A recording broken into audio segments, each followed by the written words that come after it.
Hi, welcome. My name is Julie Marie and I've been reading the Bible on my channel. These are our first chapters in the book of 2 Samuel. I'm so excited. Make sure you subscribe and don't forget to hit the notification bell so you can be notified every time I upload a new video. Like and share these videos. I would greatly appreciate it. The second book of Samuel is just a continuation to the first book, and now we're going to dive into learning how Samuel deals with being a leader and king, how God continues to give him favor, and how he uses him. We're going to learn about the trials and tribulations that David is met with. So let's get into today's reading in 2 Samuel chapter 1. David hears of Saul's death, and the Bible reads. After the death of Saul, David returned from striking down the Amalekites and stayed in Ziklag 2 days. On the third day, a man arrived from Saul's camp with his clothes torn and dust on his head. When he came to David, he fell to the ground to pay him honor. "Where have you come from?" David asked him. He answered, "I have escaped from the Israelite camp." "What happened?" David asked. "Tell me." "The men fled from the battle," he replied. "Many of them fell and died, and Saul and his son Jonathan are dead." Then David said to the young man who brought him the report, "How do you know that Saul and his son Jonathan are dead?" "I happened to be on Mount Gilboa," the young man said, "and there was Saul leaning on his spear, with the chariots and their drivers in hot pursuit. When he turned around and saw me, he called out to me, and I said, 'What can I do?' He asked me, 'Who are you?' 'An Amalekite,' I answered. Then he said to me, 'Stand here by me and kill me. I'm in the throes of death, but I'm still alive.' So I stood beside him and killed him, because I knew that after he had fallen he could not survive. And I took the crown that was on his head and the band on his arm, and have brought them here to my Lord." Then David and all the men with him took hold of their clothes and tore them. They mourned and wept and fasted till evening for Saul and his son Jonathan, and for the army of the Lord, and for the nation of Israel, because they had fallen by the sword.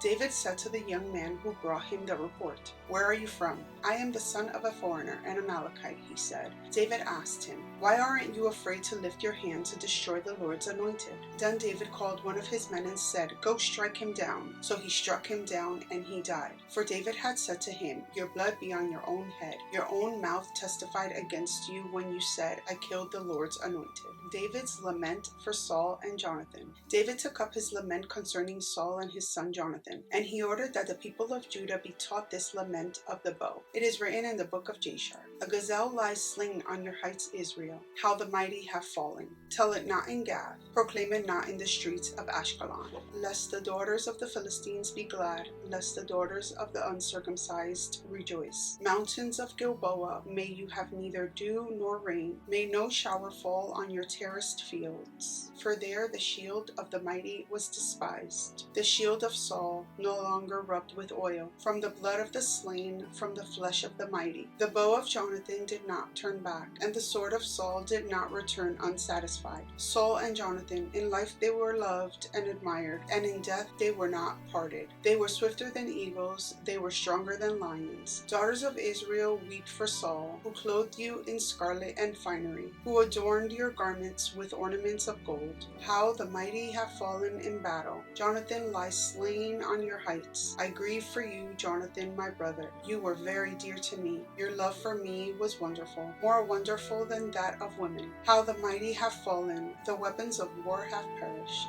2 Samuel chapter 2, David anointed king over Judah. In the course of time, David inquired of the Lord, "Shall I go up to one of the towns of Judah?" he asked. The Lord said, "Go up." David asked, "Where shall I go?" "To Hebron," the Lord answered. So David went up there with his 2 wives, Ahinoam of Jezreel and Abigail the widow of Nabal of Carmel. David also took the men who were with him, each with his family, and they settled in Hebron and its towns. Then the men of Judah came to Hebron, and there they anointed David king over the tribe of Judah. When David was told that it was the men from Jabesh Gilead who had buried Saul, he sent messengers to them to say to them, "The Lord bless you for showing this kindness to Saul your master by burying him. May the Lord now show you kindness and faithfulness, and I too will show you the same favor because you have done this. Now then, be strong and brave, for Saul your master is dead, and the people of Judah have anointed me king over them." War between the houses of David and Saul. Meanwhile, Abner, son of Ner, the commander of Saul's army, had taken Ish-bosheth, son of Saul, and brought him over to Mahanaim. He made him king over Gilead, Asher, and Jezreel, and also over Ephraim, Benjamin, and all Israel. Ish-bosheth, son of Saul, was 40 years old when he became king over Israel, and he reigned 2 years. The tribe of Judah, however, remained loyal to David. The length of time David was king in Hebron over Judah was 7 years and 6 months. Abner, son of Ner, together with the men of Ish-bosheth, son of Saul, left Mahanaim and went to Gibeon. Joab, son of Zeruiah, and David's men went out and met them at the pool of Gibeon. One group sat down on the side of the pool and one group on the other side. Then Abner said to Joab, "Let's have some of the young men get up and fight hand to hand in front of us." "All right, let them do it," Joab said. So they stood up and were counted off, 12 men for Benjamin and Ish-bosheth, son of Saul, and 12 for David. Then each man grabbed his opponent by the head and thrust his dagger into his opponent's side, and they fell down together. So that place in Gibeon was called Helkath Hazaraim. The battle that day was very fierce, and Abner and the Israelites were defeated by David's men. The 3 sons of Zeruiah were there, Joab, Abishai, and Asahel. Now Asahel was as fleet-footed as a wild gazelle. He chased Abner, turning neither to the right nor to the left as he pursued him. Abner looked behind him and asked, "Is that you, Asahel?" "It is," he answered. Then Abner said to him, "Turn aside to the right or to the left. Take one of the young men and strip him of his weapons." But Asahel would not stop chasing him. Again Abner warned Asahel, "Stop chasing me. Why should I strike you down? How could I look your brother Joab in the face?" But Asahel refused to give up the pursuit. So Abner thrust the butt of his spear into Asahel's stomach, and the spear came out through his back. He fell there and died on the spot. And every man stopped when he came to the place where Asahel had fallen and died. But Joab and Abishai pursued Abner, and as the sun was setting, they came to the hill of Ammah, near Giah, on the way to the wasteland of Gibeon. Then the men of Benjamin rallied behind Abner. They formed themselves into a group and took their stand on top of a hill. Abner called out to Joab, "Must the sword devour forever? Don't you realize that this will end in bitterness? How long before you order your men to stop pursuing their fellow Israelites?" Joab answered, "As surely as God lives, if you had not spoken, the men would have continued pursuing them until morning." So Joab blew the trumpet, and all the troops came to a halt. They no longer pursued Israel, nor did they fight anymore. All that night, Abner and his men marched through the Arabah. They crossed the Jordan, continued through the morning hours, and came to Mahanaim. Then Joab stopped pursuing Abner and assembled the whole army. Besides Asahel, 19 of David's men were found missing. But David's men had killed 360 Benjamites who were with Abner. They took Asahel and buried him in his father's tomb at Bethlehem. Then Joab and his men marched all night and arrived at Hebron by daybreak. 2 Samuel chapter 3.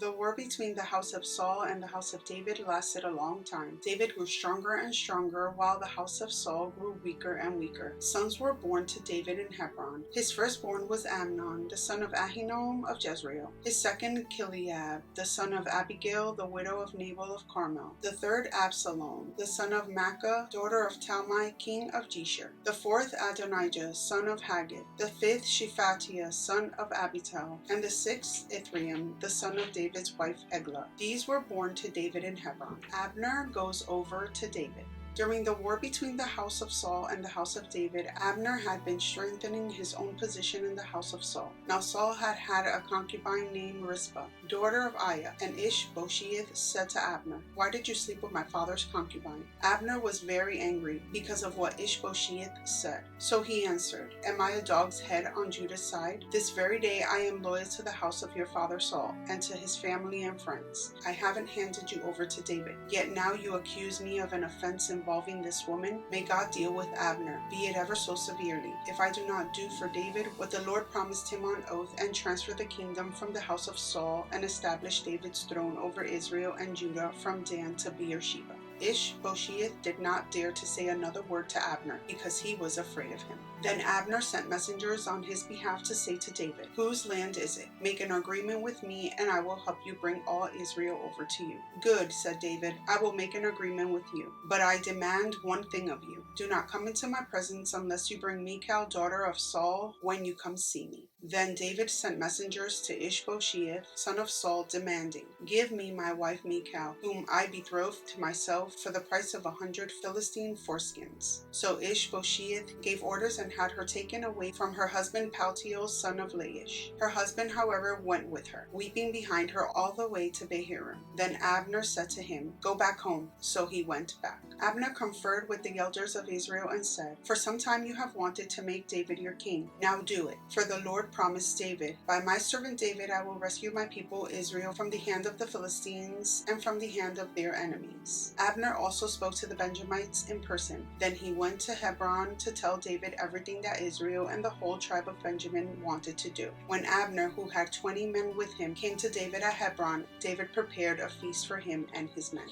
Then Abner said to David, "Let me go at once and assemble all Israel for my lord the king, so they may make a covenant with you, and that you may rule over all that your heart desires." So David sent Abner away, and he went in peace. Joab murders Abner. Just then David's men and Joab returned from a raid and brought with them a great deal of plunder. But Abner was no longer with David in Hebron, because David had sent him away, and he had gone in peace. When Joab and all the soldiers with him arrived, he was told that Abner, son of Ner, had come to the king, and that the king had sent him away, and that he had gone in peace. So Joab went to the king and said, "What have you done? Look, Abner came to you. Why did you let him go? Now he is gone. You know Abner, son of Ner. He came to deceive you and observe your movements and find out everything you are doing." Joab then left David and sent messengers after Abner, and they brought him back from the cistern at Sirah. But David did not know it. Now when Abner returned to Hebron, Joab took him aside into an inner chamber, as if to speak with him privately.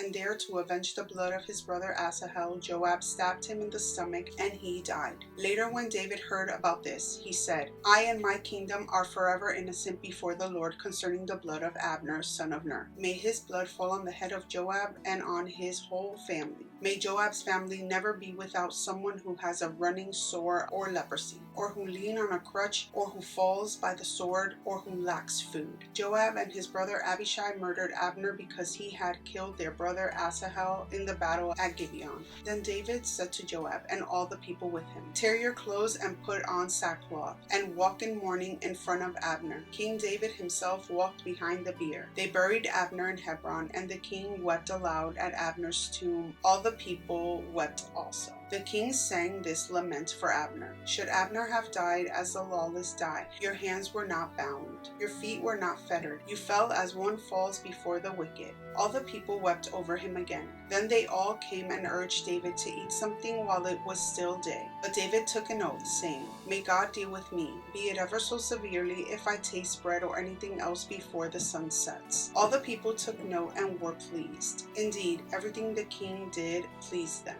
So on that day all the people there and all Israel knew that the king had no part in the murder of Abner, son of Ner. Then the king said to his men, "Do you not realize that a commander and a great man has fallen in Israel this day? And today, though I am the anointed king, I am weak, and these sons of Zeruiah are too strong for me. May the Lord repay the evildoer according to his evil deeds." 2 Samuel chapter 4, Ishbosheth murdered. When Ishbosheth, son of Saul, heard that Abner had died in Hebron, he lost courage, and all Israel became alarmed. Now Saul's son had 2 men who were leaders of raiding bands, one named Baanah and the other Rechab. They were sons of Rimmon the Beerothite from the tribe of Benjamin. Beeroth is considered part of Benjamin, because the people of Beeroth fled to Gideam and have resided there as foreigners to this day. Jonathan, son of Saul, had a son who was lame in both feet. He was 5 years old when the news about Saul and Jonathan came from Jezreel. His nurse picked him up and fled, but as she hurried to leave, he fell and became disabled.